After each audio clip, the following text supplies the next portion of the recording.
अस्सलाम वालेकुम बलूच राज। आज के इस वीडियो के अंदर हम बलूच कौम और बलूचिस्तान की ज्योग्राफी हदूद के बारे में बात करेंगे। इस वीडियो को देखने के बाद आपको इस टॉपिक के ऊपर किसी और वीडियो को देखने की जरूरत नहीं पड़ेगी, इसकी गारंटी मैं आपको देता हूँ। आप स्क्रीन के ऊपर क्लिक करके देख सकते हैं। इस वीडियो को मैंने काफी ज्यादा पार्ट्स के ऊपर डिवाइड किया है, तो जिस पार्ट के ऊपर आप इंटरेस्टेड है उसी पार्ट को देखें। और कोई और रिक्वेस्ट तो नहीं करूंगा, मगर आपसे ये दरख्वास्त करूंगा कि वीडियो को एंड तक जरूर से देखना। और अगर कोई वर्ड समझ में ना आए तो उसके मतलब मैं कैप्शन में लिखता जाऊंगा, then don't worry. Baloch geography को दो तरीके से देखने की जरूरत है। एक वो ज्योग्राफी हदूद जहाँ इस कौम के बाशिंदे इब्तदाई आयाम से सकूनत पजीर हैं। दोम वो हदूद जहाँ बलोच कौम ने अपनी सियासी मरकजियत कायम की और अपने सियासी ज्योग्राफी हदूद को मतयीन किया। ये एक हकीकत है कि इन दो तरह की ज्योग्राफी हदूद में हमेशा से रद्दोबदल होती रही। जब कोई अमला आवर बलोच ज्योग्राफी हदूद पर अमला आवर होता तो इसकी नई शक्ल अपनी पसंद और मफादात की तनाजर में तरतीब देता। तावील या कलील अरसा बाद जब अमला आवर कित्ता छोड़कर आगे निकल जाता तो मुंतशिर शुदा मकामी आबादी दोबारा अपने अपने इलाकों पे वापस आकर आबाद हो जाती। मगर ऐसे भी शुआए देख के जब किसी अमला आवर ने बलूच कित्ते पर हमला किया और मकामी आबादी को अकलियत में तब्दील करके इसके कित्ते पर हमेशा के लिए काबिज हो गया। ऐसी कई मिसालें तारीख में मौजूद है, जिनके मुताले से इस बात का अदराक हो जाता है कि बलोच कित्ते के कई हिस्से अगियार के कब्जे में चले गए और वो इलाके जहाँ बलोच कौम की इब्तदाई मसाकिन और आबाई व मोरूसी जमीनें थी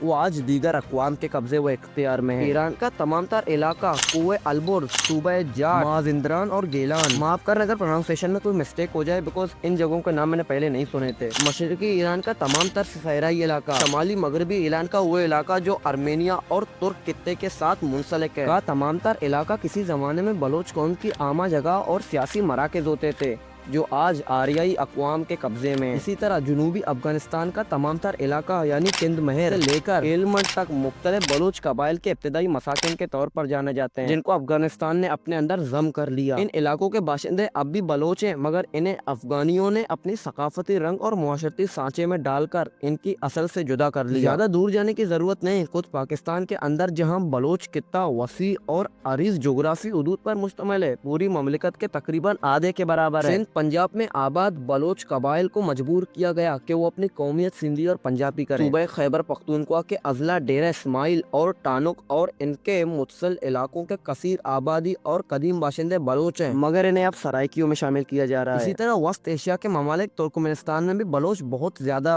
पाए जाते हैं, जहाँ मूरूसी व आबाई जमीनें और कित्तात हैं। ईरान और तुर्की के माबैन फैला हुआ कुए जागरूस का तमाम तर पहाड़ी इलाका वादियाँ बलोचों की मशहूर व मारूफ और तारीखी कबीले कुर्द की आमा जगह है। अब ये इलाका एक नई रियासत कुर्दिस्तान बन चुका है। इसी तरह अगर बलोचों के कौमी ज्योग्राफी उदूद को देखा जाए तो इन उदूद का रकबा बहुत ज्यादा बड़ा और वसी होगा। दर्ज झेल बाला सतूर में बयान हुए वो तमाम तर इलाके बलोच कौम के इब्तदाई मराकज और मसाकिन रहे हैं, जिन पर बमरोज जमाना यानी के प्रेजेंट में दीगर गालिब और ताकतवर अक़वाम काबिज होते गए। लिहाजा उन तमाम तर कौमी ज्योग्राफी किसी एक सियासी और एक कौमी हद तक की शक्ल इख्तियार ना कर सकी। अलबत्ता इस बात से किसी तौर पर इनकार नहीं किया जा सकता कि इन दर्जल बाला हुदूद पर माजी में तवील अरसा मुख्तलिफ बलोच कबाइल हाकिमियत कर रहे थे। इन बलोच कबाइल की सियासी हुकूमतों के तस्करों से तारीख के कदीम सफात भरे पड़े हैं। 15वीं सदी ईस्वी में इलाका सोराब में कमरानी बलोचों ने अपनी हाकिमियत कायम की तो बलूचिस्तान के मुख्तलिफ हिस्से मुख्तलिफ कबाइल और अक़वाम के कब्जे में थे और कोई मराकज हुकूमत ना थी। एक जाने मकुरन पर मकामी कबीला ऊद की हाकिमियत थी जो बलूचिस्तान के इलाके कोसदार, सोराब और कलात पर भी तसरुफ रखते थे, तो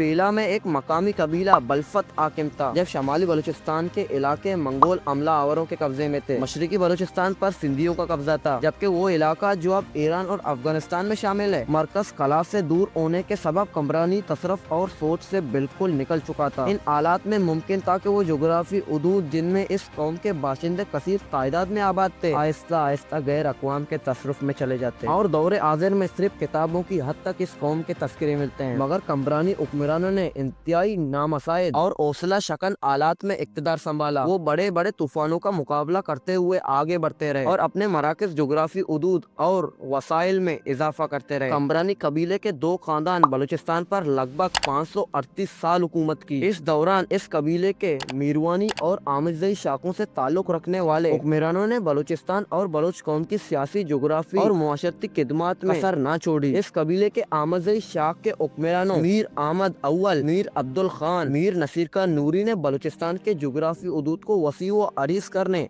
और तमाम बलोच इलाकों को एक ही लड़े में परोने के लिए बहुत ज्यादा कोशिशें की और बलूचिस्तान के जोग्राफी उदूद का किसी हद तक तायन किया। बलाशोबा अहमदज़ई खानदान की हाकिमियत से कबल बलोच कौम के वसी व अरीज जोग्राफी उदूद मुनज़्ज़म व मुत्तहिद ना थे, बिल्कुल मुख्तलिफ इलाकाई तकसीम का शिकार थे जो अपने अपने महदूद इलाकों के हाकिम थे। ये इलाकाई हाकिम आपस में मिलकर इत्तेफाक से कोई मुश्तरक कौमी हाकिमियत कायम नहीं करते थे, बल्कि हमेशा किसी बड़ी बैरूनी ताकत के ज़ेरे असर होते थे। यह एजाज यकीनन खलात के अहमदज़इयों को मिलता है। उस खानदान के अजीम और दानिशमंदा हुक्मरान मीर नसीर खान नूरी ने पहली मर्तबा बलूचिस्तान की सियासी व जोग्राफी हदूद का तायन किया और अपनी ममलिकत के बारे में इस वक्त के हाकिम और एशियन टाइगर आमिर शाह दुर्रानी से साफ साफ कह दिया, मेरी ममलिकत के हदूद वहाँ तक पाए जाते हैं जहाँ तक बलूची बोली जाती है। इस ममलिकत का कुल रकबा 3,40,000 मुरब्बा मील था। मौजूदा वक्त में सिंध, पंजाब, खैबर पख्तूनख्वा और अफगानिस्तान के बाज़ इलाके इसमें शामिल थे, जिन्हें अंग्रेजों ने अपनी सहूलियत के खातिर सूबों में बांट दिया। पाकिस्तान की जोग्राफी को एक वीडियो के अंदर कवर कर पाना नामुमकिन के बराबर है, और अगर आप चाहते हैं तो इस टॉपिक के ऊपर मैं एक और वीडियो बना सकता हूं। और वीडियो देखते देखते अगर आप यहाँ तक पहुंच चुके हो तो मुझे लगता है आपको ये वीडियो बहुत ज्यादा पसंद आया और इस वीडियो के बारे में अपना ओपिनियन कमेंट में बता देना। और ऐसी वीडियोस को बनाने के लिए और रिसर्च में बहुत ज्यादा टाइम लगता है, तो सब्सक्राइब भी कर देना।